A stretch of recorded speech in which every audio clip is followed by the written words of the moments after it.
Oh, Mike's got an official microphone. Oh my I like God, it. hold on. I'll get mine out. Oh, well, I have ideas for what you could do with that I suppose people have done to microphones before, but only in certain settings. Is my audio decent? Yeah, it's Yeah, good, it's man. actually really good, Mike. Yeah, it's gonna be a lot better than ours. Oh shit, Hey, I'm a actually, professional. You know what I'm saying? hey, I got my Rode mic here, but it just doesn't do anything, so never mind. Mike, I will slow the accent down because, we've got parts of the UK, we're all kind of like 3-4 hours away from each other, so we've all got weird accents. So we'll do our best to kind of slow it down a little bit. Yeah, and in England, 4 hours is like the whole country. Just I know in America that's like nothing. So okay, fuck. I gotta make sure sorry, let me put my phone away really quick. I just have to enter one thing, and okay, I'm all clued in. If there's a list of things that I love more in the world than regional UK accent differences, it's not a very long list. I love the shit. Talk at whatever pace you want. I can't fucking wait. And I've got like, I forgot most of the insults, but there's like, like lock stock. They talk about like the Southern fairies and the Northern monkeys and all this other stuff. So I fucking love it, man. And Midlands people are all degenerates too. It's just different kinds of degenerates if you think about it. Yeah. So Dad, you're a Southern fairy, yeah? Like, yeah, or a farmer. I'm a farmer. Leroy's a degenerate. So what is Northern? Monkey. Northern Monkey. Northern monk. Yeah. Thanks for that, Mike. That was a good start. Sorry, Mike. Actually, just before we came on, Dan was asking, how do you pronounce your surname? Is it Israetel? It doesn't fucking matter, man. I don't give a fuck. But Just people big say Mike. Israetel. The real answer is like it depends on if you're pronouncing it, and it's like a make-believe Israeli name that was given to a Russian-born person, but now it's in America. So Israetel is totally great. I can tell you how to pronounce it in some Russian pronunciation, but that's like fuck all dumb. And well, Putin's gonna get Russia all fucking nuked to death anyway, so who gives a shit? Yeah, we were talking about it today. Actually, shit, it's starting to get a bit scary. Never Yeah, mind. fuck them. Yeah, Rule Britannia, god damn it. You guys should have just conquered the whole fucking world. Stop. That was your problem. Well, we're fucked now. We're not going to be doing it now, are we? You got to get on it. Back on it. Yeah, our army's shit now. Never mind. You know, you're not allowed to give out more than 10 reps in drills for punishments anymore. Oh, in case people's Really? vaginas get like irritated or whatever. In case they like can't get their safe space, that they're definitely going to get on a battlefield.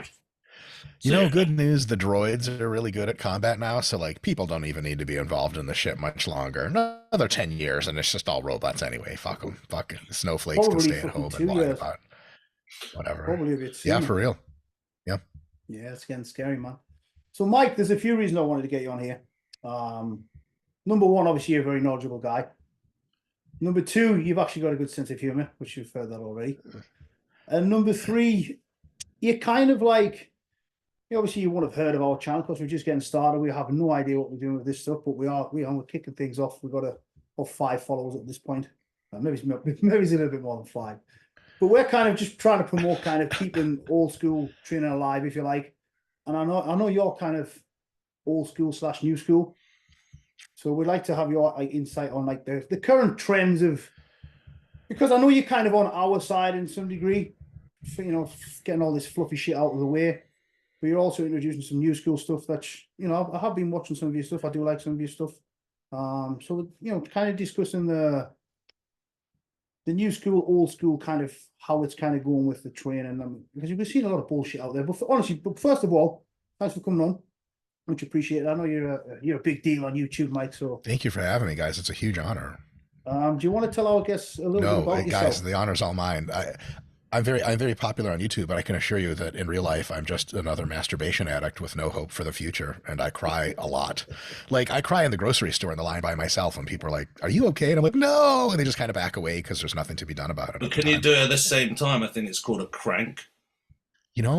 That is like legend status shit. I've just never been able to pull off. No. It's just as soon as one starts, the other fades. It's hard.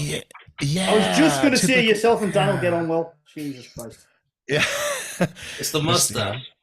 Oh my God. If I was into guys, which I am, I love that mustache. Wait, what? I said that wrong. No, but Mike, Yeah. you are an actual Daniel. doctor. You are Dr. Mike. It's not just a YouTube handle or a Instagram handle. That You would are be an weird, official, right? You are an official doctor. So if you just want to Yes, explain a I little do. bit I about have a that, yeah? PhD. Yeah, and I have a PhD in sport physiology, so that's cool. Yeah, I've got like letters after my name, but I can assure you that does not help when I'm sitting at home alone in my room and it's dark and I have no friends and the tears begin. But uh, uh, to the earlier point, it is really difficult to. How much do you guys keep it politically correct? I assume the answer No, is you not don't at keep all. anything No, politically no, correct. no. Okay, so like I think I'm from the 90s, so like I'll with friends like and cool guys like you, I'll typically start using words that'll just get us canceled instantly. So I gotta like keep some of the words out of my shit. But okay, so No, don't do that. and, All of the words. well, some of these I will for sure get booted off every fucking platform. We have a few words in the United States you're not supposed to be able to say, and well, you know, Is it cunt? Is that one? no, believe Oh, so. right. Say, okay, I can explain this. Is it okay if we bullshit a little bit, or do you guys just want to get straight into science training? No, shit? Yeah, we're in go I for don't it. want to fucking. Okay, sweet. So, in the U.S. versus the U.K. versus Australia, U.S. and Canada are very similar in this regard.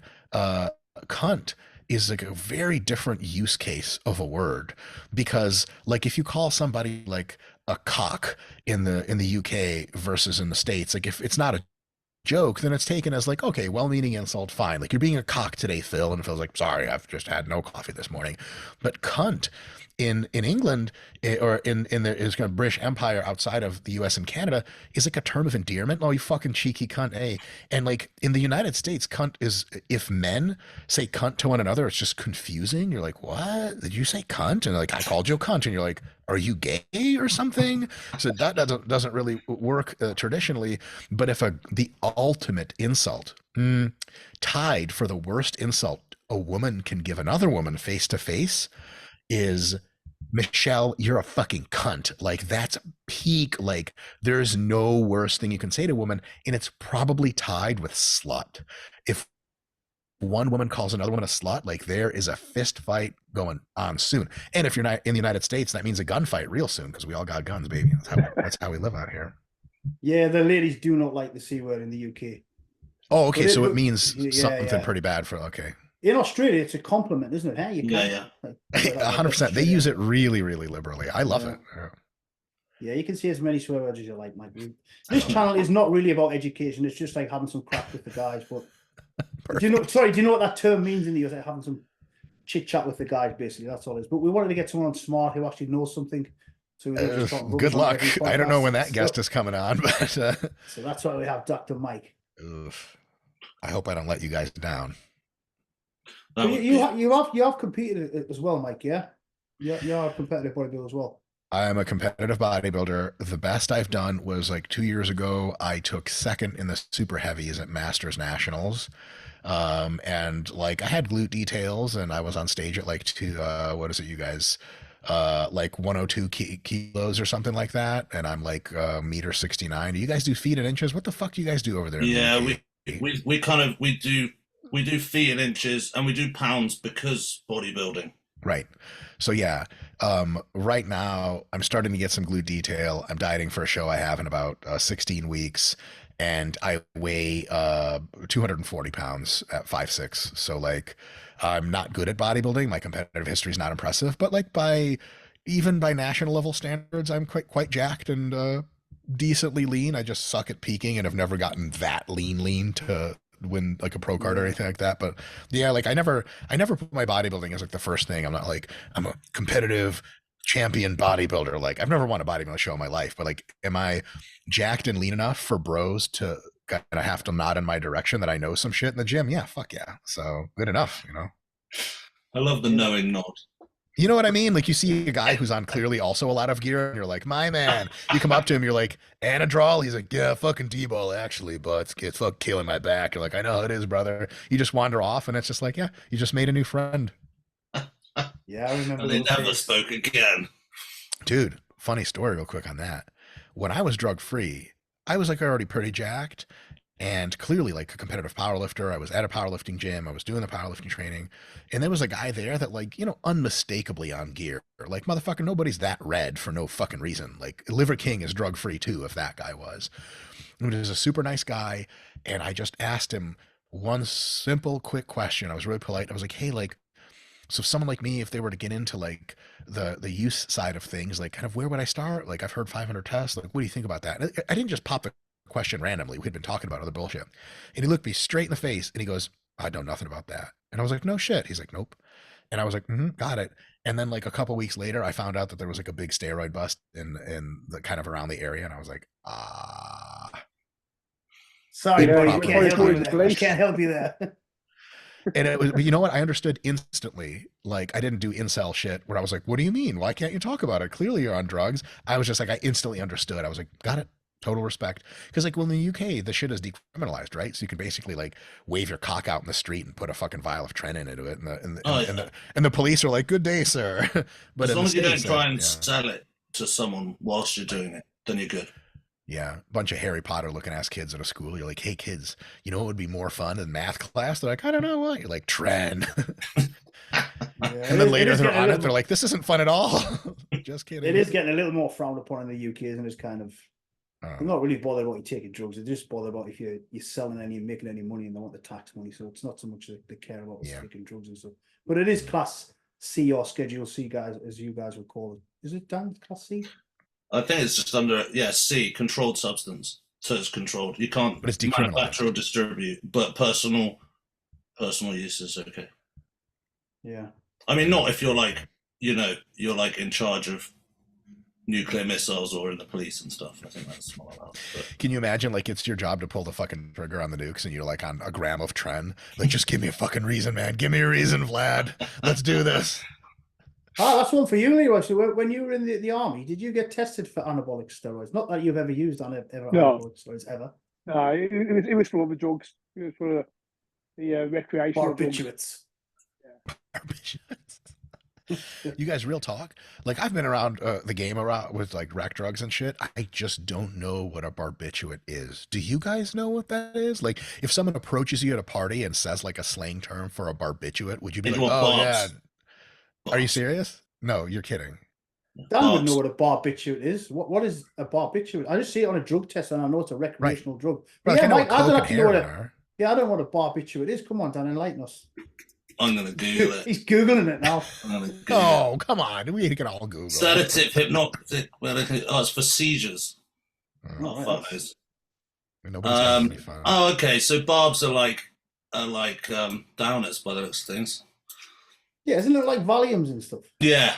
So Oh. the We're not, going to benzos. talk about, we're not going to talk about bodybuilding at all. We're going to talk about benzos. So I guess Barb's benzo. Barbie benzo.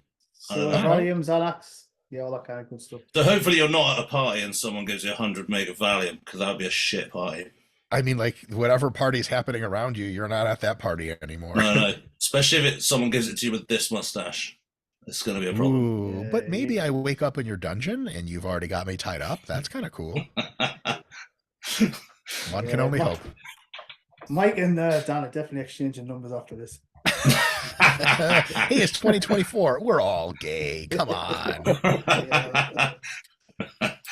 So Mike, we've established you're a real doctor. It's not just your Instagram handle. You've done some stuff on a bodybuilding stage. You're currently getting ready for a contest. Yep. You're a smart guy. You've got all the new school information. Give us the latest kind of, before we delve into the questions and stuff, and we discuss that hack squat thing that everybody's arguing about. Oh, Jesus.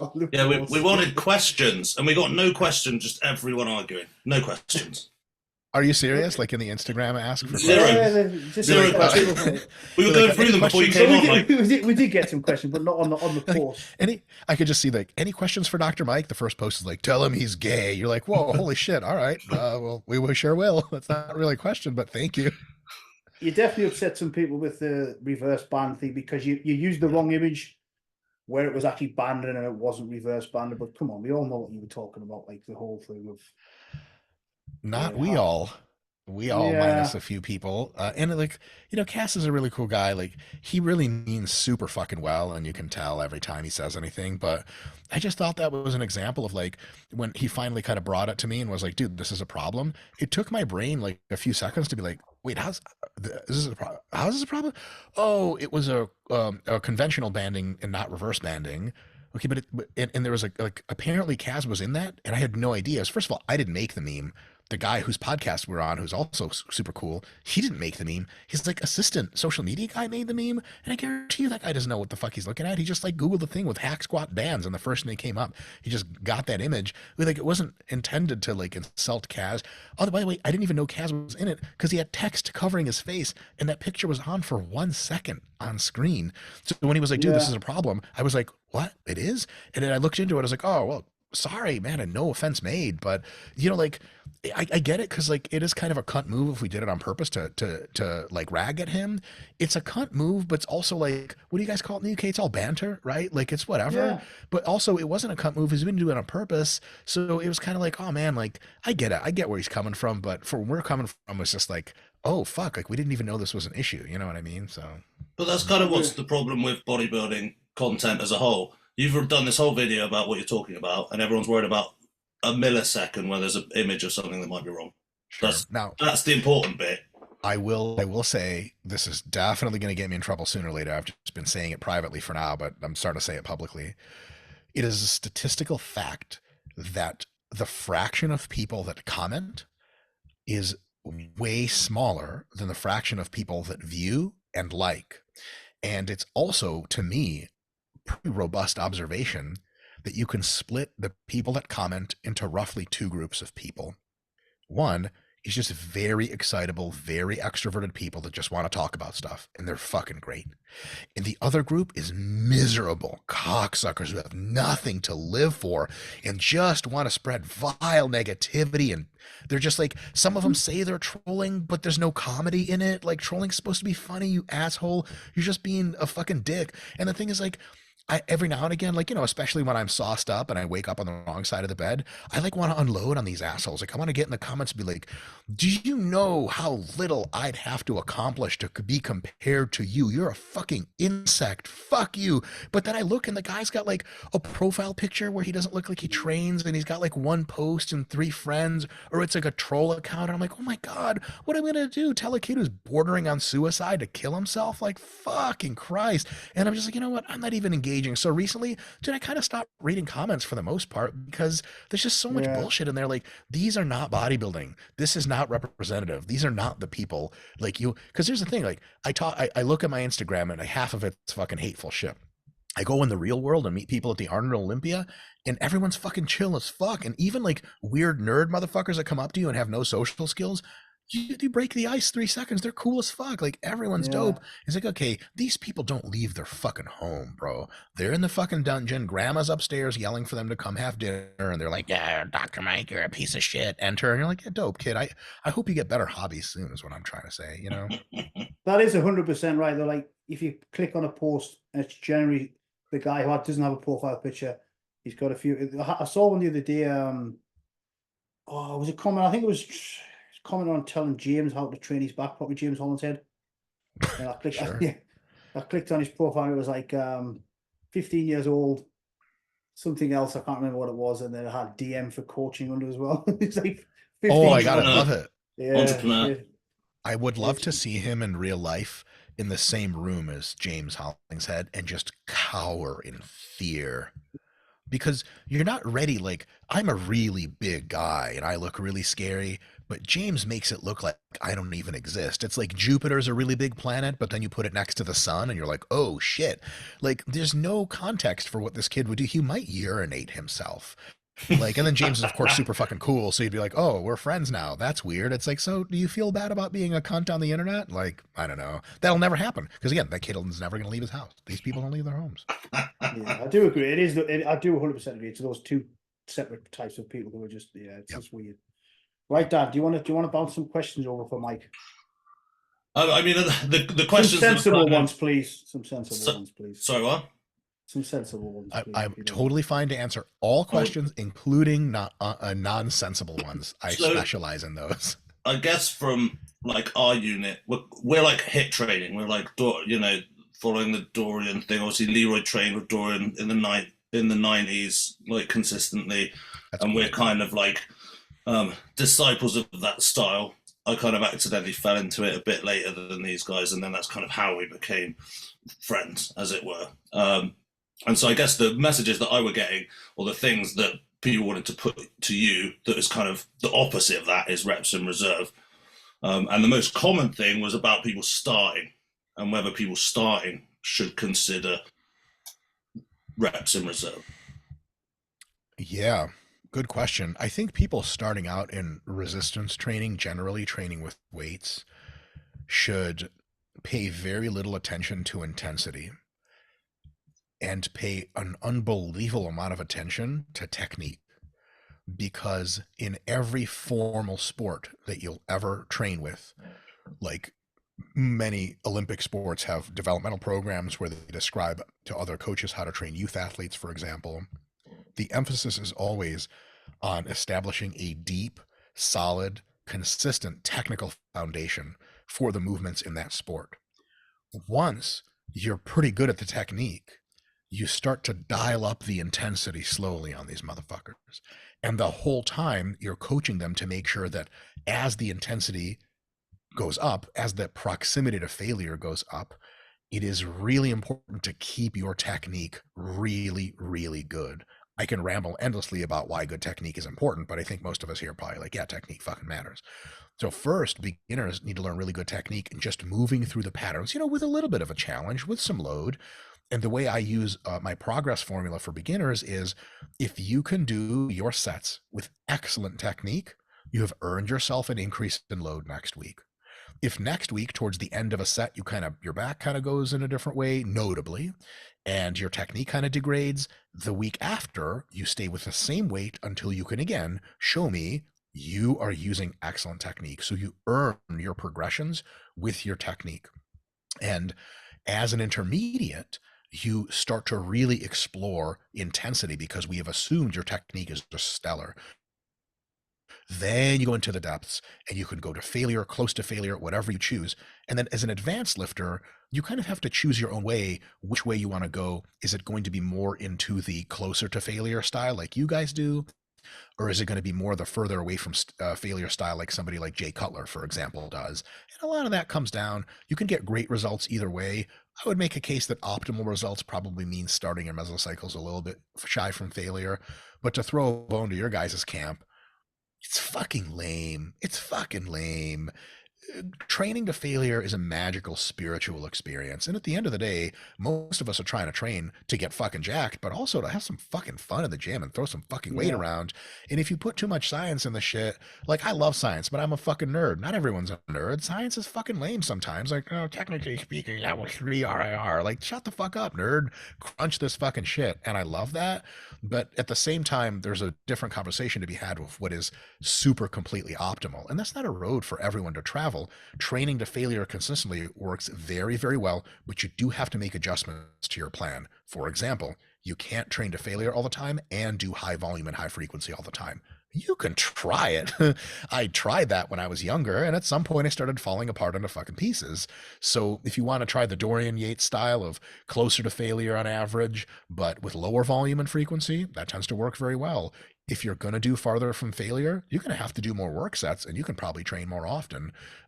None of these approaches offer you the ability to have less of a challenge, because the primary way it turns out most of the muscle growth pathways wire up is they respond to challenge. If you're challenging your body, you're going to grow.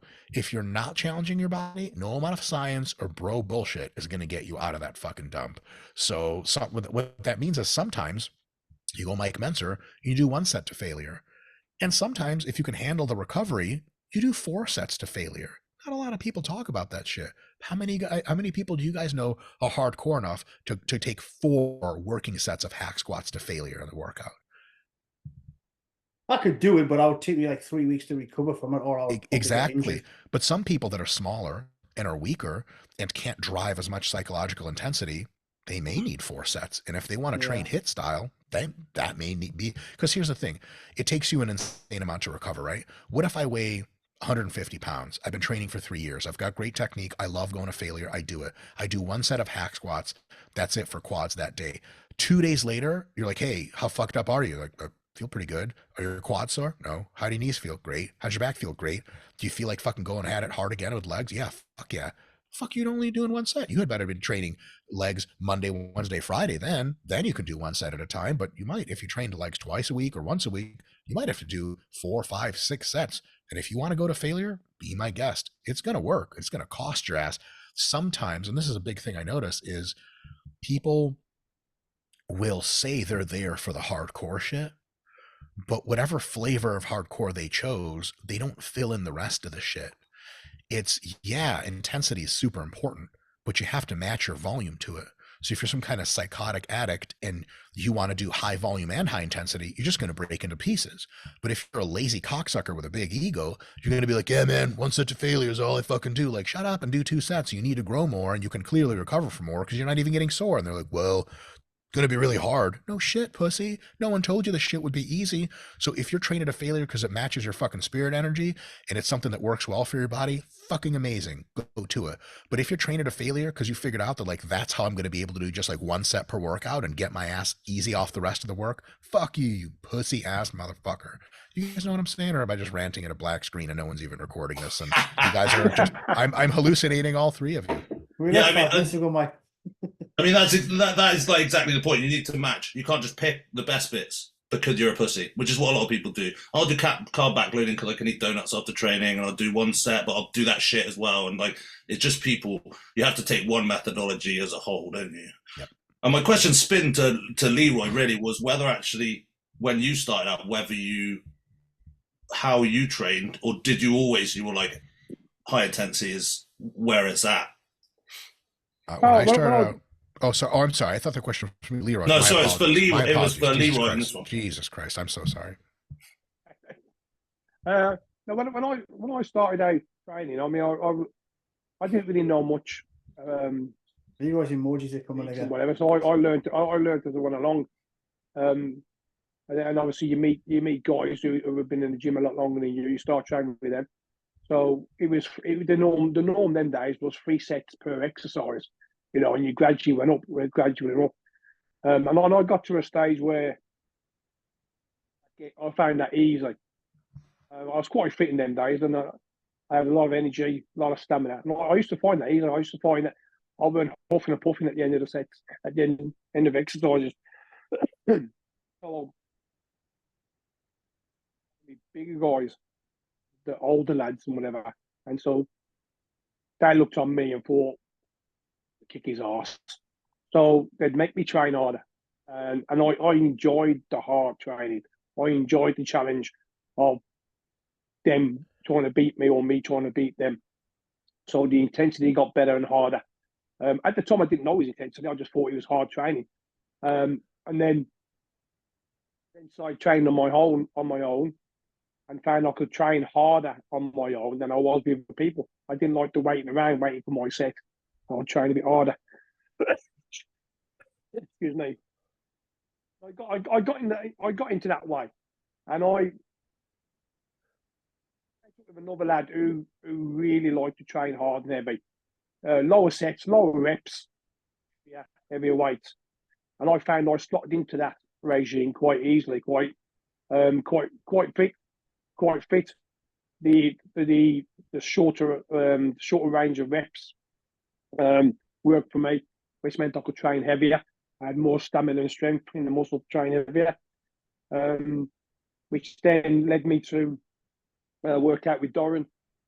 He noticed the way I trained, and it sort of suited his regime as well and his method, and we just slotted in that way. And I thought I trained hard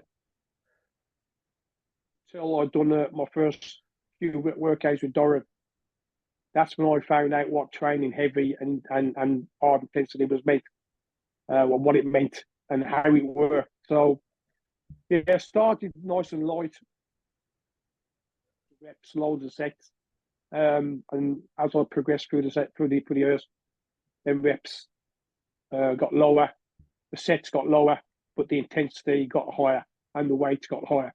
And as I say, I sort of set into that groove. I molded into that, and it suited me so far. So you've been like kind of a low rep, kind of low volume guy all the way through kind of bodybuilding, yeah? Even when you're competing and stuff. Since the mid-90s, I've done low reps, heavyweight low reps. But as Mick said, good technique. Techniques is so important, you know, and even today, starting people off and showing people how to do exercises, it's so important that they get the technique right first before they, you know, you got to walk before you can run. Simple as that. Yeah. Well, Leroy, a lot of people don't know how to do the movements, and yeah, if you asked, I remember starting out and being like, "Well, what does my chest feel like? I don't have one." So even just finding those like connections going on is like hard enough. Leroy, your audio's wank. So could you speak a little bit louder, maybe? Oh yeah. I don't even know what it's doing. It's like fading in and out. It's like really weird. But it's the beer that's like. Do you reckon it's the muffled? You're gonna have to go and shave the. Actually, no, you can't do that. I think your whole face would collapse. Whoa! It's holding me together. He's the kind of other end of the spectrum, though, Mike. I'm sure we all seen it as well. So yes, good technique, but then you got these guys who are like literally like mega analyzing the technique and like taking like a 10-second positive. Whoa! Why is Siri kicking in for some bizarre reason? No idea. Oh, she liked what you said. It's a new MacBook, so I have no idea what's going on there. So yeah, you've got these guys Your porn now with tab came up, didn't it? Anth? With the yeah. Siri, that's her name. Oh, this Your iPhone first. Oh shit! Oh, that's Mike. See, I woke my bitch up. We don't say her name. I thought I had her deactivated. This bitch been listening the whole time. God damn. I don't even use Siri at all. I don't trust any of that stuff. So yeah, Mike, you've got these guys doing like the 10-second positive and they're like 15-second negative and stuff. And come on, man, what's all that about? It's like, is that a waste of time, do you think? Or unless you're learning technique, or you're kind of holding yourself back, aren't you, really? You're kind of really limiting the poundage and the intensity you can get off a set. Well, so I'll tell you this, man. The science on this has been pretty clear recently, especially with all the studies that have been going on. And if you look back over kind of the bodybuilding days, guys have used a couple of different methods to get jacked. So there's a few ways to skin the cat. One of them that works really well is to go really heavy, and sometimes to do explosive training. It's like concentric, you move that shit really fast and big poundages, and that slaps beef on you like nothing else. Another way that equally is going to slap a lot of beef onto you is to do high repetitions. Potentially one way to do that is to slow the cadence of relatively heavy weights, and then just do maybe a set of 8, but the eccentric takes you a while and the concentric takes you a while. Both methods work, but you have to have two things going for you. One, the reason you're doing it is because you think it's a great way for you to train hard. And two, you have to have some experience with it that tells you this is something that works. So for example, if I have someone training with sets of 5 in the bench, let's say to grow their chest, and months later, good technique, going close to failure, the whole thing, they're like, dude, my elbows hurt, my shoulders hurt. And to be honest, I don't remember the last time I got a pec pump. I'm like, all right, try to do some slower eccentrics, lower the weight, and do some higher reps. They do it and they're like, dude, holy fucking shit, my pecs blew up. They got sore as fuck. They do that for a few months and they're like, dude, I've got stretch marks on my pecs. Dope. That's your fucking method. Lean into that. On the other hand, other people tend to have the experience that if you give them that slow eccentric and higher reps, like sets of 20 to 30, they just get tired and deflated. It's like, you know what's going to get your legs huge is running a mile. You're like, no, it's not, you dumb asshole. It's just going to make them tired. But those same guys, when they do sets of 5 on the bench, their shit blows up like crazy. Their joints feel great. Their pecs get the biggest fucking pump and they get stronger like fast, and they get bigger and bigger and bigger. So a lot of it depends on the individual. I'll tell you guys something else. In my experience, it depends on the muscle. Some muscles in my body, if it's not heavy, nothing happens. Like for my chest, I've tried doing sets of 20 and legitimately I just get the experience that my pecs just get tired. They just like, they don't get a pump. like there's blood flow, but it flows in and it flows right the fuck out. And I'm just like, what the fuck am I doing? I don't get sore. Nothing happens. I do sets of 8 for my pecs. Holy fucking shit. The whole world blows up. My pecs, 1 set and I'm fucking sore for 2 days. That works. But for my biceps, I do sets of 8 and I'm like, ow, my elbows, ow, my elbows, ow, my elbows. And the muscle doesn't get pumped. It just hurts. I'm like, the fuck am I doing? I do a set of 15 for my biceps, set of 20. The shit blows up like wild, psycho pump, and it grows and grows and grows.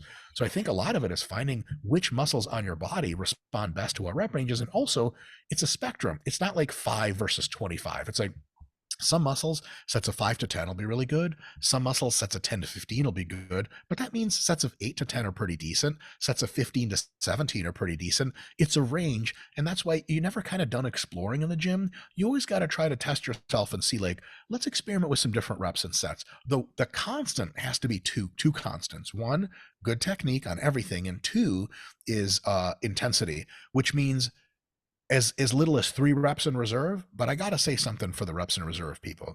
2 ways to do reps in reserve. One is you don't know how many reps in reserve you're at, but when the weight remotely starts to get even a little bit challenging, you're like, oh, that's 2 RIR, and you quit.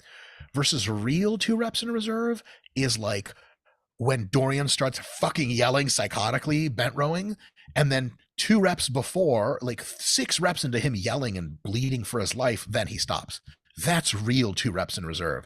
The fraction of people that tell you they train RIR that really go 2 or 1 or 3 reps in reserve is very small compared to the fraction that's actually using that as a way to excuse themselves into question mark reps in reserve. And this is just talking shit. I mean this in the best possible way. Individually, these people are dope as fuck, but I gotta call it out. I'm gonna get in trouble for this. Again, I mean it in a super, super awesome way. Here we go. Not all of them. Not all of them. Most of them are dope. There's some fraction of bikini competitors that I swear to God have never been within 20 reps of failure in their lives. And I watch them train mostly because I'm wearing a trench coat and masturbating while they do so. But between wanks, I kind of notice their technique and their effort. And I'm like, oh my God, why did you stop that set? Like at first I assumed it was just a warm up, and then it was like 5 warm up sets and then the next exercise. I was like, oh my God, those were 5 working sets. That is super fucking crazy. So when I say you have to bring intensity to everything, yeah, reps in reserve, you pull back a little bit, but the fucking trick is a little bit. It's not like, reps in reserve is easy. If you say that shit, motherfucker, you never done real reps in reserve training your entire life. Try do a set of 18 with your 20 rep max on the hack squat.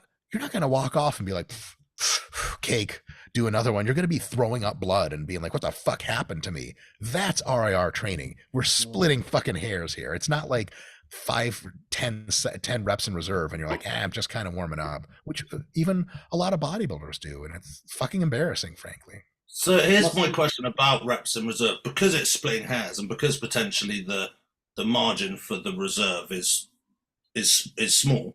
It's supposed to be small. And questionable at times. Like, how would you actually even pitch that? So how would you assume, unless you go and train to failure periodically, how would you know what to reserve? It's impossible to know unless you train to failure periodically. So like somehow I got to be known as an RIR guy, but the full philosophy we preach at RP is to start your mesocycle like 4 to 6 weeks of training at 2 or 3 or 4 reps in reserve, depending on the context. And then you increase the load every single session or increase the reps, one or the other. You never try to do the same thing. It's always more, just a little bit more.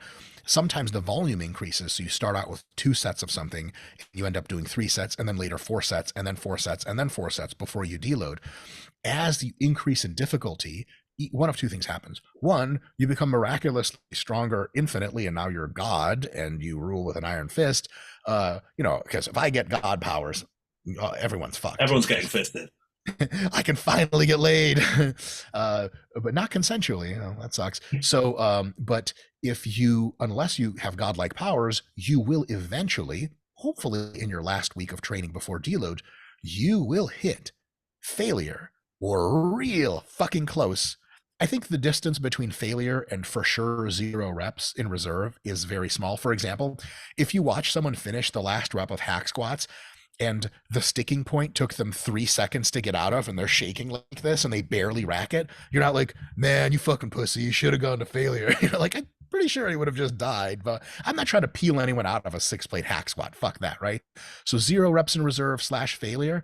I think if you go to that place once every 4 to 6 weeks at the end of your mesocycle, you have to go there because you're challenging yourself progressively, and sooner or later your body can't keep up. Your fatigue is escalating, the weights are objectively getting heavier, the reps are getting higher.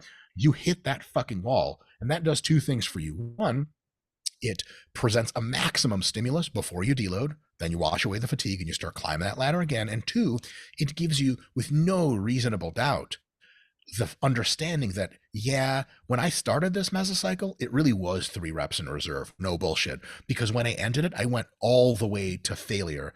And I don't have to ask if I wasn't trying hard to be. Now, there's another way it can happen. You have someone who thinks they're training 3 reps in reserve. You start them on week 1 in their mesocycle, and they do 8 reps in an exercise with a certain amount of weight. Weight goes up slowly over the weeks.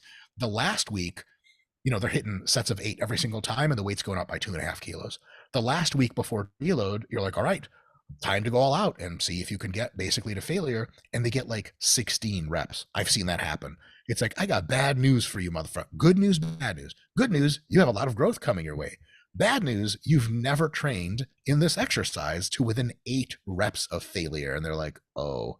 So that tends to happen with younger people, bikini competitors. Again, I don't mean to slam on them, but I feel like if I'm not getting laid anyway, fuck them. I insult these bitches. You know what I'm saying? Like, I got nothing to lose. They never thought I was attractive. They're not gonna go into that because they're gonna sweat and it's taking them 4 hours to get ready to come and do a 20 minute session in the gym. You know what I mean? And paint around for the next hour to see who's looking at them. But they're not gonna work hard. They're not gonna want to sweat. No. They just Also, pay it smudges £400 to get the makeup done. That's it. It smudges your makeup, which is a non-starter. Like, I'm not going to fucking sweat so my makeup comes off, so I'm not working hard. I mean, I'm literally describing myself as right now, I don't know if you guys can tell, I'm wearing a lot of makeup. Like, I knew who you guys were. It was important for me to look pretty. Hold on. Did it work? As you can see, I made an extreme effort at the barbers, and I look like a homeless person. I do apologize. I'm actually booked it at the barbers in the morning, so yeah, You've got barbers in your gym. Yeah, it's next door. There's no excuses there, really. You got barbers in your gym? What kind of fucking gym is that, bro? Yeah, really? Yeah, but I'm not booked until tomorrow. That's why I look like a homeless person who's just rolled out of a bush. Well, Dan's taken like 3 hours to do that handlebar before he came on. Yeah, it was. I was Leroy yesterday, but I thought if we're going to do a podcast, better send a strong message. God, I should know. No, I'm not going to say it. Should I say it? Oh, fuck. Yeah, Mike, say it. It was worse. All right. Fuck it. It's you guys getting canceled, not me. Although I could get canceled by proxy. We don't make any money anyway, so. Fuck it. Mustaches, it's a fucking sweet look. Like, I've rocked a mustache and beard before. I fucking think it's dope. The thing is, my face gets itchy, and I'm like, and then maintaining it, I'm lazy as fuck, so I just fucking shave the whole thing. But in an alternate universe, I would totally rock the mustache and beard, but I have one problem with it, and this is fucking weird. Fuck it. Tell me what you guys think about it.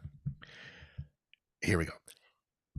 When I'm eating pussy, I want the only thing touching my tongue and lips to be feminine parts. But my own mustache, right, fellas? I feel it, and I'm like, oh, fuck. And I'm making out. I also get my own mustache in there. I'm like, I'm not trying to make out with fucking dudes, man. No offense, it's 2024. Everyone's gay. It's all great. But, like, that's the one thing that really fucking hit me in the face about like, having a fucking mustache and beard is, like, it's just there's so much dude here that when there's a vagina or a woman's lips, it just gets more, I get more dude back into me. And it's just like, it's just not right. I can tell you guys are actually straight men and don't ever eat pussy because straight guys don't do that sort of shit. But what do you guys think about that? That is for gays. So now, Mike, everybody knows why you're clean shaven. Everyone knows that Mike's got a fucking Brazilian. Right? He doesn't want any gay penis hair near him. If I... Like, what kind of guy looks at his own dick when he jacks off? That's fucked up, man. We don't have a mirrored floor. Yeah. If it's okay. Now that we're on this road, fuck it. Oh, God. Technically speaking, jacking off is really gay. Mike's mind works in weird, mysterious ways. That's even worse than Dan's. We were meant to be friends, clearly. Well, we've all had a good shit. Yeah, that feels great, right? And then Yeah, you're kind of like, dude, am I gay? Yeah. Which He is looked cool. down at him and was like, look what, I took that. It took it reverse, but it's even more impressive because, like, oh yeah, you get fucked, but someone else is doing the work. I did the fucking work, baby, and the shit came out of me. How's that? I'm gay times 2. Ooh, does that make me straight again? I don't know. Yeah, it's a double negative. Yeah, No, double positive. I don't know. yeah, because like anyone, the jacking off thing is like like you come up to some guy, ideally in a gym locker room, and he's all fucking drugged up and all masculine and macho, and you're like, hey man, you ever touch another guy's dick? He's like, no, fuck no. I'd be like, you ever touch a dick in general? He's like, no, what the fuck? You're like, you never touch your own dick? He's like, oh shit, you're right. Oh fuck, I'm gay. And you're like, I know. And he's like, do you want to make out? And you're like, nah, I'm good. And you walk off. But then later you come back in and you're like, let's do it. I was kidding. Let's fucking make out. Let's not go to the places where Mike hangs out. Leroy's like, what the fuck? This guy's supposed to be a scientist or some shit. He's just like a fucking closeted gay dude who I'll say is not even that closeted. No, This is actually one of the questions, Mike. Pink or brown? That's what it says. Pink or brown. Pink or stink? So. Stink. Okay. He's actually going to answer it as well. Jesus. I actually took a different. I will absolutely answer it. Like I said, I'll answer every question unless it's like say something racist to get yourself canceled. I thought the pink or brown question was different because, as you well-traveled British gentlemen may know, some of the females of the equatorial regions have brown vaginas. Okay. Yes. Yeah, but we're all pink on the inside. The inside pink is whatever. Yeah, fine. Agreed. But like, I thought the pink or brown question was like, do you like white bitches or do you like brown bitches more? And that's a valid question. It was a sexual. It's a whole thing. Yeah, which hole? Somebody did actually send me that bit of prick, but yeah, we weren't going to ask that one. But since you're kind of on that subject, feel free, Mike. Feel free to answer. You know, as actually, all jokes aside, heterosexual dude. No, I wasn't going to say anything heterosexual. Fuck it, I'll just say it anyway. If there's a hole, I'm sticking it in. I don't give a fuck, man. Every hole's a goal. Yeah, vagina, asshole, mouth, fucking hole in the wall at a construction site. Your boy's in. Count me. What about dolphin? Like, cause they've got a blowhole. Is that okay? So first of all, dolphins are known to like rape people. By the way, like they'll gang rape you if they get you on the right time or whatever. But I'm super pro consent. So like if the dolphin's like beep beep beep. And the interpreter is like, he wants it. Yeah, hell yeah. 100%. Whatever you want, dolphin. I'll skeet up in your face and shit too, motherfucker. I support wildlife, you little bitch. Skeet. You know, dolphins need love too, man. They're smart and shit. They need that shit. that's Leroy, I'm so sorry to have done this to you. Leroy's sitting there like, what the fuck? We all know Mike's banned from Disneyland. Guy. Still Oh yeah. Right, let me have a look at some of these questions that we can actually get here. You've brought Leroy's whooping cough back. Yeah, Leroy's suffering at the moment. Jesus Christ, he's had a rough week actually. Right, let me have a look here. We did an abandoned hack. Oh yeah, so the stretching thing, Mike. So everybody now, especially with back training and stuff, nobody seems to get a stretch anymore. Like, what's all that about? Obviously, I've seen some vids and stuff and some studies, etc., saying that the stretch is extremely important. Yeah. Like the studies directly show something like 5 to 10% more muscle growth if you take a deep. Oh my God. Oh my God. It's adorable. Is that a Frenchie? Yeah. Oh my God. It's vicious. He looks like a killer. Off you go. Yeah. My wife and I have a bulldog, so huge soft spot. So it's like 5 to 10% more growth doing a stretch than not doing a stretch. And like, that explains why a bunch of bodybuilders who just do like, like the fucking Branch Warren quarter reps in between the range of motion, you're still going to get fucking jacked, but it's going to cost your joints more and you're going to have to do more sets and stuff, but it's not a huge difference. But look, if you spend enough time in the gym to want to really dedicate your shit to it, if you're fucking pumping drugs in your body, you might as well train in a way that's fucking pretty effective. And it's not just the science shit. Yeah. it's only 5%, but you can feel it in training. If you have someone leg pressing or hack squatting and they're doing half reps, if you make them bury that shit, dude, it feels different on your quads. You can feel them blowing up as you're doing the fucking bottom of the rep, and you're like, holy fucking shit. So the stretch is more challenging and more effective, and people who don't stretch at the bottom, I think they're missing out by a small margin, but nothing. Like, fucker, you drove over here, you fucking putting yourself under hundreds of pounds in pain and injury risk. You might as well do the shit right. You know what I mean? Like, it's just a little bit, it's a little strange to me when people go so far out of their way to do their best effort and they just don't do their best effort. Like, yeah, man, you shit is fucking life or death for me, brother. You're like, oh, sweet. Do you want to do a bottom stretch? Like, no, that I'm not going to do that. I'm just going to do where it's comfortable. And real talk, like, there's a nuanced discussion to have here, and there's individual differences, but the vast majority of people who don't get a deep stretch in their exercises in which it's effective, for sure, for back training, goes into one of two groups. One, they just don't know any better, which is dope, no problem. Like, we don't all know a ton of shit. I don't know fucking hardly dick.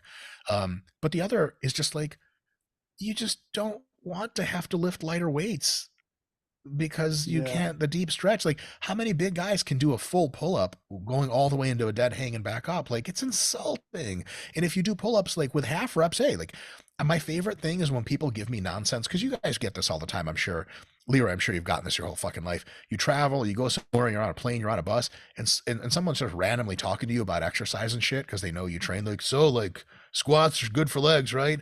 And they inevitably get into the bullshit where fuck. Okay. Oh my God. That was gonna be fucking. There's better ways to say this. The stretch is so tough in some exercises. In some, it makes the lift feel better and everything. That it makes numbers and claimed lifts totally pointless if you don't know the technique and you're damn well sure they're not stretching. Back to my example, some guys like, yeah, squats for legs, like, yeah, they work great, and then they inevitably will tell you a lift that they did that they think is impressive, and sometimes you know for a fact they're fucking lying, or you're like, whoa, I was sitting next to the IPF world champ the whole fucking time and I didn't know it. One of my favorite ones on this regard is like, people are like, yeah, man, I can do pull-ups pretty well. I'm like, oh no shit. They're like, yep, 30 pull-ups. Like, shut the fuck up, you lying ass piece of shit.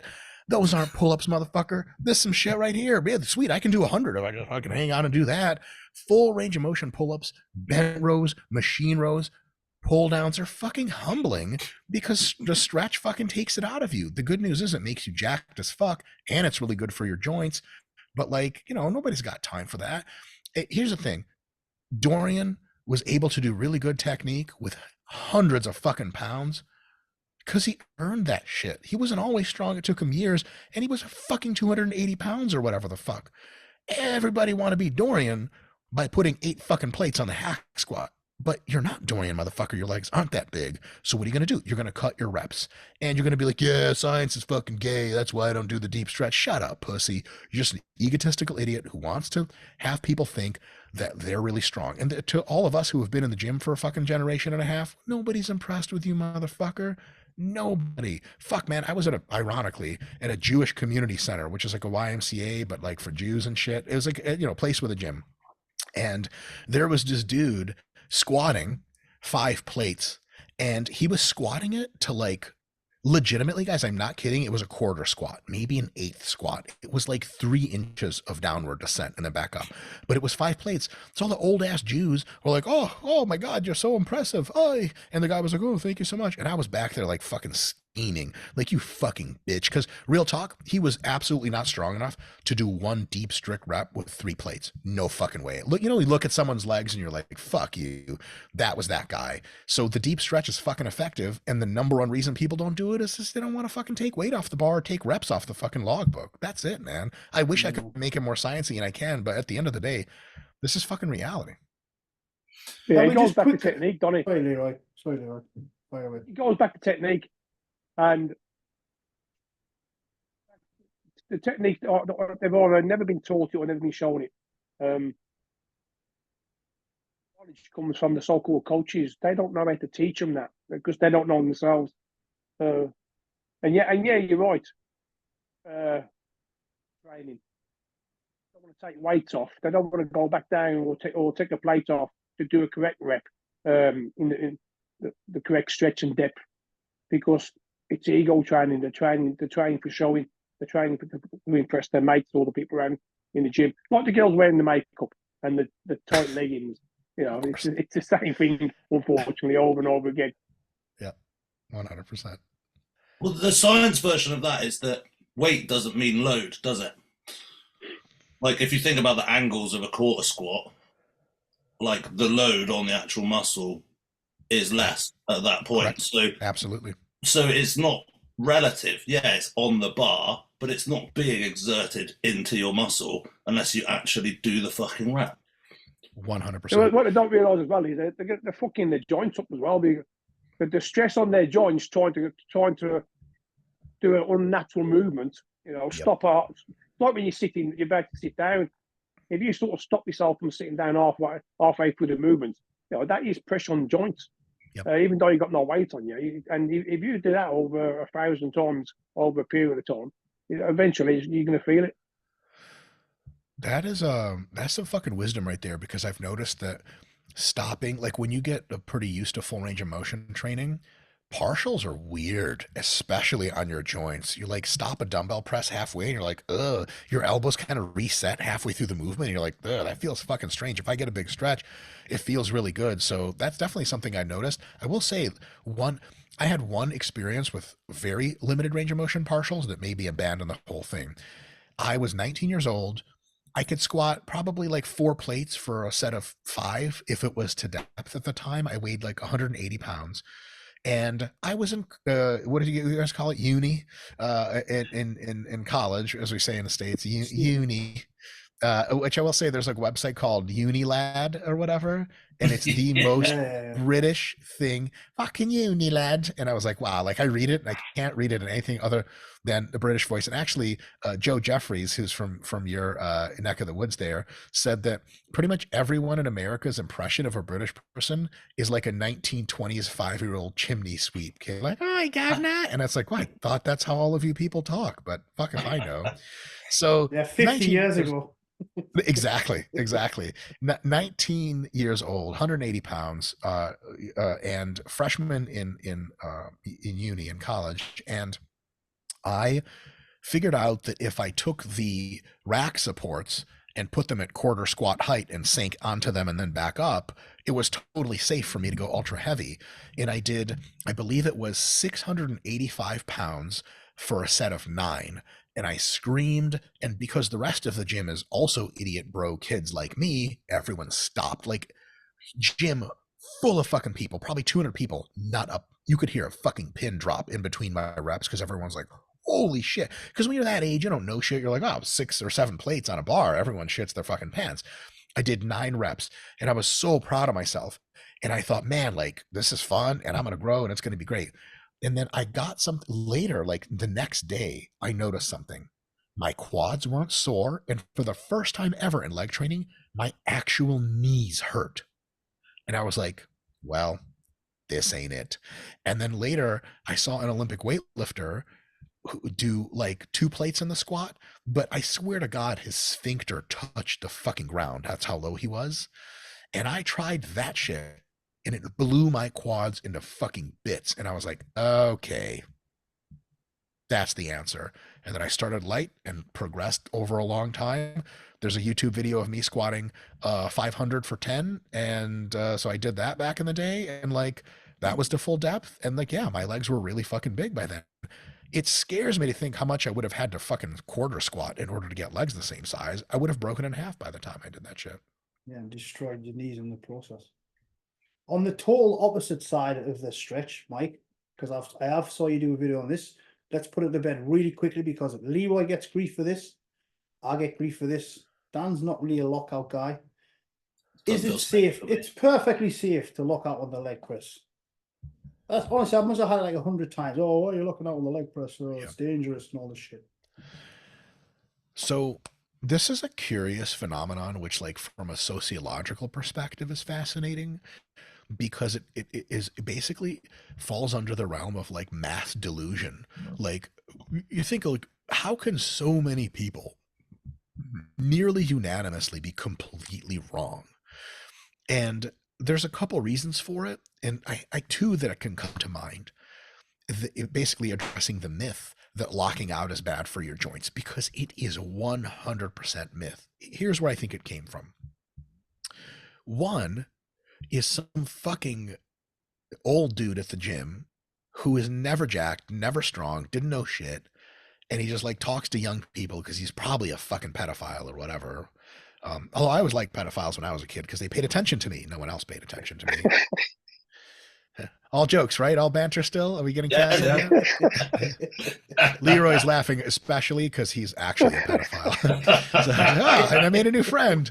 So you'll get these guys and they'll want to like impart wisdom on you, right? So when you're a young kid and you're locking out, they come over and they're like, hey man, you're doing really well. And you're like, thanks. Like, hey, try not to lock out. You know, it's bad for your joints. And like, it's something that philosopher Thomas Sowell called a notion. There's like fact, then there's theory, then there's hypothesis or model, there's hypothesis, and below even hypothesis, there's notion, which means it's just a thing that comes out of people's mouths. It's not even formatted in a way that can be tested. No one ever verified it. It's just some shit people say. It's like the fucking Loch Ness monster. Like, don't go into fucking Loch Ness. Nessie will get you. Who the fuck? There's no fucking plesiosaur in here. Are you guys out of your fucking minds? In a fucking lake in Scotland, he'd be dead from the fucking sub-zero temperatures like tomorrow. Dinosaurs are cold-blooded, you fucking idiot. In any case, but everyone, I'm not going in that lake. So same thing, some fucking asshole in every gym. He's like teleporting to all the gyms in the world, and he talks to young people. He's like, better not lock out, it'll hurt your joints. They're like, oh, thanks, mister. And then you fucking thought you learned something. So you're like, oh, better not lock out, better stay safe. And the other reason is that people have seen one of, and I've call people out for this because I used to respond to these comments and be like, Mike, I noticed you lock out on hack squats. Aren't you worried about injury? And I'm like, no, not really. Why are you worried? And he goes, I've seen a lot of videos on it. I'm like, bullshit. You haven't seen a lot of videos. Let me tell you specifically the videos you watched. You watched the one Indian dude who was trying to leg press a truck and it fell on him. And the one Arabic dude that tried to leg press by full knee wraps. You guys know what I'm talking about? Tried to push through his knees with both hands and he had 18,000. There's 2 fucking videos, you assholes. Fine, I'm exaggerating it for comedic effect. There's 5. 5 fucking people in this world did that shit for locking out. And all of a sudden you're like, oh my God. Nowadays, some of the guys that like follow me and associate with me, they've got way clever comebacks than me because they'll be like, hey, they'll respond to that guy, be like, isn't locking out your knees bad? And they'll be like, no, why is it? And they're like, well, because like I've seen videos. And they're like, okay, you ever seen videos of a car crash? They're like, well, yeah, like, do you not drive your car? And they're like, well, it's kind of different. Like, is it? Tell me how it's different. Because the fraction of people that die in car crashes is 1,000 times higher. Guys, real quick. You guys have been in the gym for fucking Leroy's been in the gym for clearly like a fucking millennium. He was fucking lifting the fucking Abraham Lincoln and shit like that. Fucking the first Queen of England and shit doing reps. Right, Leroy? All jokes, all banter. How many times have you guys ever seen someone dislocate both of their knees at the gym? Or even heard of a real human being doing it? Real talk. Once. One guy did it on a leg extension, but he was a joiner with bad knees anyway, and his kind of kneecap slid to the side, which was quite graphic. But right. Like you see, Mike, I think it just comes from, you see that one guy who goes viral on YouTube who's got hypermobility of the knees or something, and he puts way too much weight on and it bends. Way too much weight. And then it's like, oh shit, that can happen to anybody. It's very, very rare, isn't it? I don't do it. I'm not team lockout because it just doesn't feel right for me. I don't know why. It's just, it feels weird and it seems to lock too hard and then I can't kind of get out of it. Maybe I'm ever so slightly double jointed. So I just don't. There's no compelling reason in most cases for muscle growth to lock out, but there's no compelling reason to not lock out. So it just comes down to personal preference. What we want to tell people is if you want to lock out and it feels good, you get a couple seconds rest before you do some more reps. God bless you. If you don't like to lock out, don't worry. Just don't make up bullshit about how it fucking destroys your joints or some shit like that. Like when one of my training partners, the only friend I have really, Jared Feather, he's a pro. When him and I train together, he doesn't lock out most of his reps. Most of his reps he does soft lockouts, which is just a little inch away from lockout and then back down. And I lock out almost all of my reps on hack squat and leg press. And to be honest, like I think his training is probably like more challenging than what I'm doing because I kind of rest between lockouts. Does that give me a couple extra reps and pat my ego? Sure. Is it still super effective? Yeah. Is it safe? Yeah. Locking out makes your joints more resilient, not less. Do you have to lock out? No, not at all. It just, anytime you talk to someone who's clearly learned their lifting from memes on the internet, you got a fucking problem. Like, I get it, kid. You've been on TikTok for a week. Don't pretend that you know things. For the love of God, read a fucking book. But, you know, who the fuck does that anymore? My favorite is I've done some research.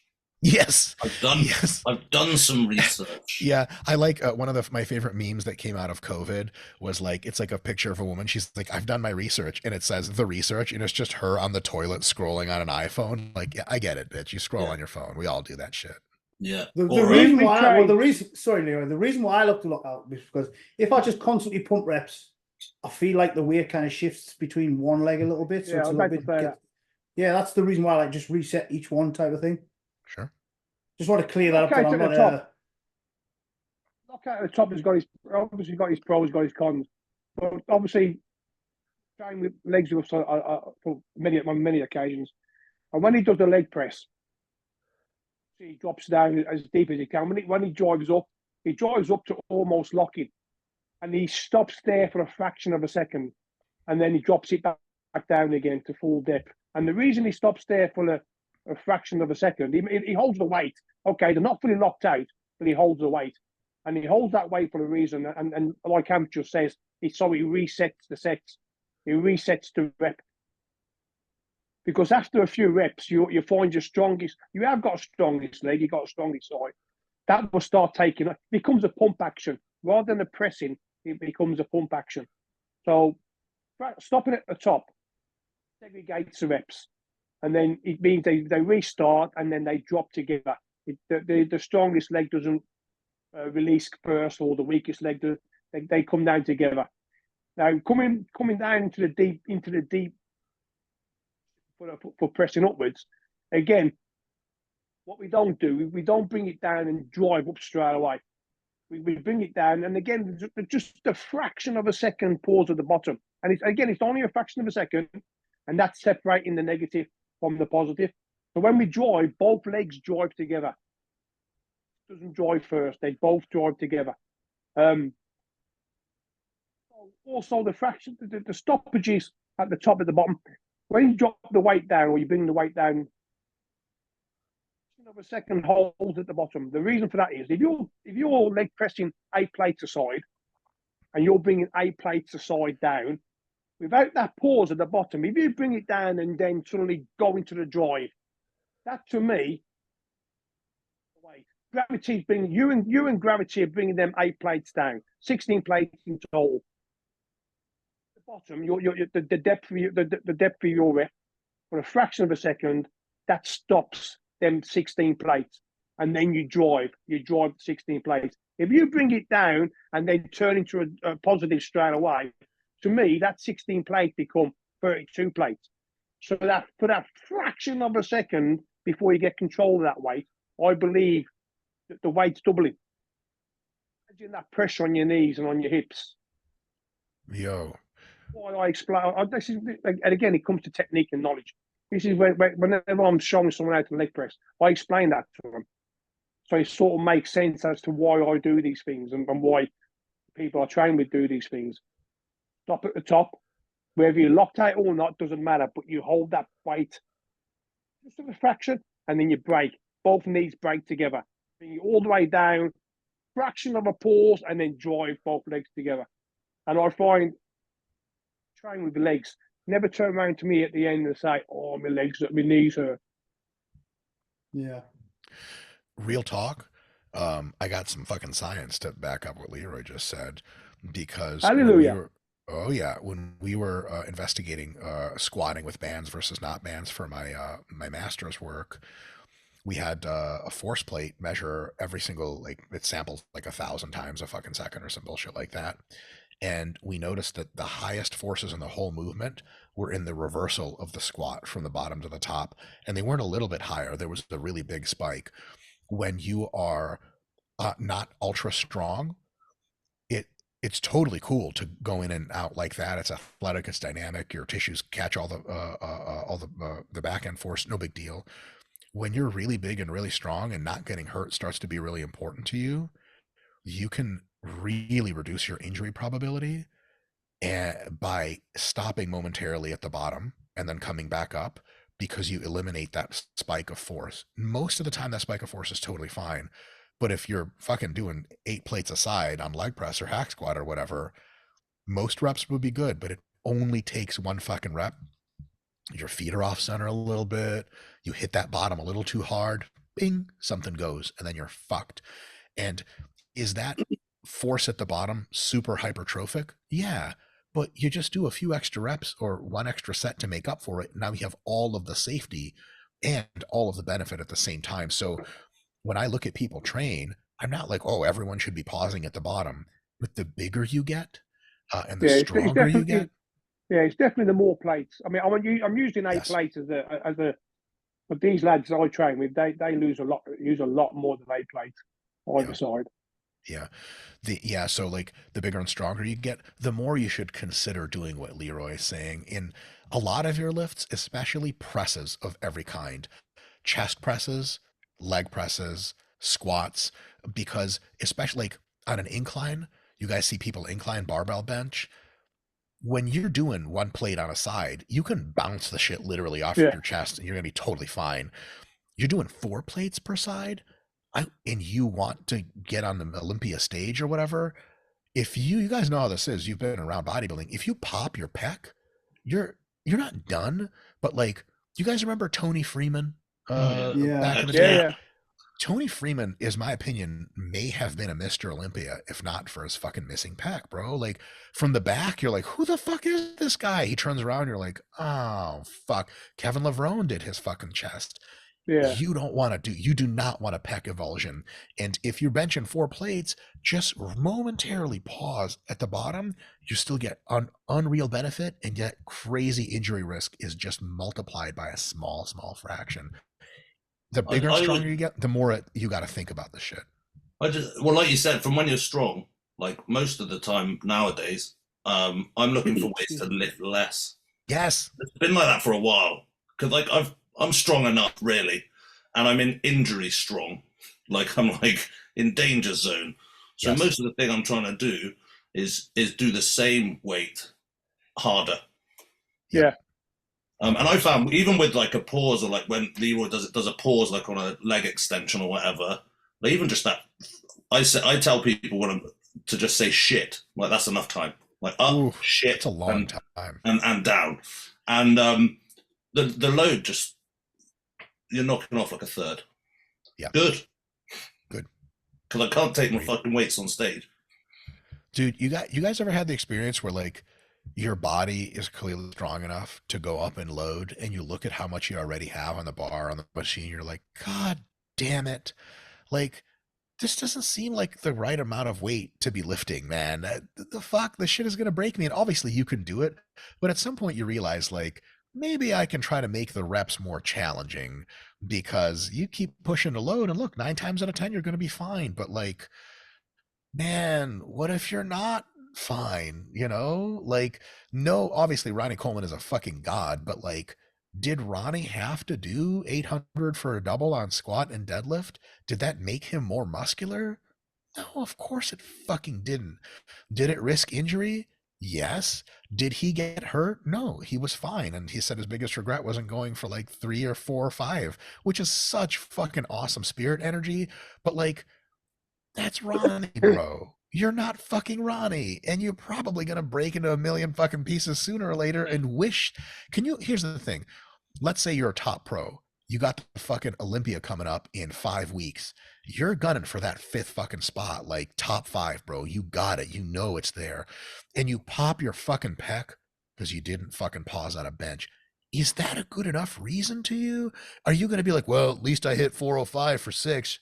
What? You would never say that in a million years. You'd be like, can I get a fucking time machine so I could just use 3 plates and a quarter? And then some guy's like, hey man, you ever think about 4 plates? You go, get the fuck out of my face. Because last time, fellas, that I checked, bodybuilding judges do not ask and you do not answer about how much weight you're fucking lifting.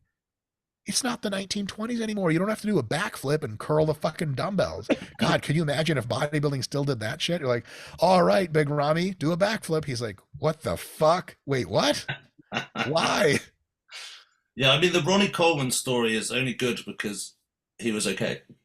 I mean, he's not okay now, but like for the duration of his career, like the story would have been really shit. It was like, yeah, he was doing really well, and then he tore both his patella tendons off. Dude, again, just using it as an example, all total mega respect. This guy's a freak and a fucking legend. But like, do you guys remember Zach Kahn?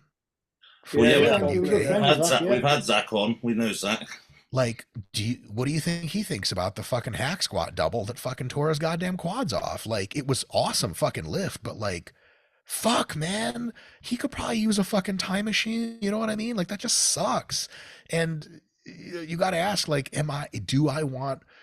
how much am I going to put behind how much load I'm lifting versus how am I going to do what you said earlier, which is like try to figure out, can I lift less load and still get the same out of it? And obviously people take that to extremes as well, because there's some fucking asshole curling 10 kilos in the fucking cable curl and he's like, you got to challenge the muscle, man, doesn't matter what's on the bar. Like, shut up, what the fuck, like you're not even trying. But with really good technique, with, like Leroy said, kind of pausing at the bottom, pausing at the top a little bit, when you get big and strong, you may be able to find that you can challenge yourself with at least weights that aren't downright like, am I really going to come out of this alive type of weights? So I don't know. Yeah, I've kind of learned that way too late. Because I tore my pec incline pressing like 4 plates, which I probably no couldn't do. way. Yeah, looking back, instead of doing like 4 plates for 6, I could have did like 3.5 for 10, 12, and it would have been. I accidentally smarter. made up the exact story you went through because I had no idea that was the Mike. case. Yeah. Oh God, where are my pecs? Yeah. But you know, like, Anth, I don't have to tell you, like, can you imagine some kid telling you, like, watching you do fucking 3 plates and change now and be like, dude, you should do 4 plates, and be like, kid, let me tell you a story. Let me tell you about how that fucking went. You know, like, it's not make believe to you. It's the fucking real deal. Like, I've been hurt a ton. I don't want to get hurt anymore. Getting hurt fucking sucks. You kind of don't listen though, so I do the same thing. I learn from my mistake, but those guys don't listen, and I didn't listen, so I get the kind of, yeah, fuck you, old guy. You know what you're talking about. I'm like, yeah, shit, but I've kind of done it, so listen a little bit because it isn't any fun. I've actually torn my pec 3 times, so Fuck. not full ruptures, luckily, but yeah, like you've just said, I learned that a little bit too late. I was Dorian Yates, Leroy Davis, fucking blood and guts, 6 to 8 reps on everything. You know, I'm a little bit more open-minded now, but it's slightly too late because I'm fucking 46 and all this shit. But It's never Yeah, too late, man. unfortunately, some guys they're just going to be prone to injuries. You'll get to a certain stage in your career, you could train for years and not and be lucky, and I mean lucky, because you know, accidents, tears and pops and that they do occur, even for guys who have been training safe and steady. But some guys are worse than others. Like I mean, Anth, God bless him. The amount of injuries he's had over the last sort of 6 to 8 years. Yeah, it was only kind of the back end as well, getting old, basically. But it just seems to only happen to certain people. You look at some guys the way. I mean, you walk in the gym sometimes and you see a big lad, and he's bouncing the fucking weights around like an idiot, and you think to yourself, he's going to fuck something up shortly. But he gets away with it. And then you get guys like yourself who train, you use your knowledge, you use your experience, you're not ego training, and then the only reason I was kind of, because Dan's in this space now, because Dan's open to trying some new stuff now, ain't Dan? Because the only reason I wasn't open to new ideas, because what I was doing was working and I was growing and I wasn't getting injured. It was only kind of the back end where maybe I should have learned a bit better and made it a little bit light and stuff. But yeah, that kind of style of training worked really well without any injuries for decades, really. It was only kind of that you just get old and beat up and shit. And but yeah, looking back, definitely I would kind of vary the rep ranges a little bit and take more deloads, if you want to call it that. Ooh, I thought you were going to say something else. More Dianable. My man. The real thing is all this is bullshit. Science is fucking dumb. There's nothing that a vial of serostim growth hormone can't fucking heal. I'm not even talking about injecting it. I'm talking about eating it. The whole fucking vial, the glass, metal, chew that shit up. No fucking liquid, just the powder is going to coat your stomach in just pure growth hormone awesomeness. And then you can do whatever the fuck you want, man. 1 vial a day keeps the doctor away. That's what I always say. We'll leave that to Dan. Dan's there. Dan's the one still getting on stage, so. Oh, yeah, well, I'll check my fridge, see if it comes in glass still. Genotropin. Right, Mike, should we give you one last question if you don't mind, because we've kept you long enough. We're only supposed to be on here for we're coming up to an hour and a half, sorry. Yeah. No, one last question's perfect, yeah. Right, we'll go with something for nutrition-wise. And this is because I'm from the He's like, school as no, well. thanks. Yeah, fuck off. Take more growth hormone. You don't need to worry about your nutrition. Do you Fasting think is the fourth macro. do you think intra-workout nutrition makes a large difference? Because when I was competing stuff, I didn't really do any intra. Now it's a huge thing. I have noticed now that I am doing it, because I'm kind of semi-natty, because I'm TRT squad as well. I don't do it. Yeah, I'm old, so I've got to do it. So I've got to do everything to help the recovery and stuff. I do find that I do get less sore when I take some intra-workout kind of nutrition and all that stuff. Are you a big fan of it? Because Leroy still just drinks water. He doesn't give a shit about some intra-workout nutrition and stuff. So what's your take on the intra? Because you've got guys who are huge on it, like Milos. John Meadows is huge on it. You've got guys who say it doesn't matter. It's not that important as long as you eat before and after training and stuff. What's your kind of take on that, Mike?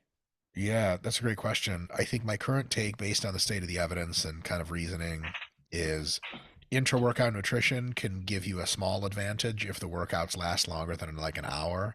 Once they get to 1 to 2 hours, it can make a little bit of difference. The biggest way it makes a difference is it keeps your energy up. Like, you can leave a workout by being like, dude, I'm just fucking done. Or you can finish your last rep and last set and be like, all right, that was pretty good all the way through. Within an hour, it makes almost no difference as long as you stay hydrated. But an hour and a half, 2 hour long workouts, like big leg workouts, yeah, carbohydrate protein shake can make a difference. It can be a little bit anti-catabolic. It can potentiate muscle growth a little bit, but those are very, very, very small differences. So if you're gunning for your pro card, then you really need to put on size or keep size on as you diet down. I would consider a workout shake with some whey protein and Gatorade or something.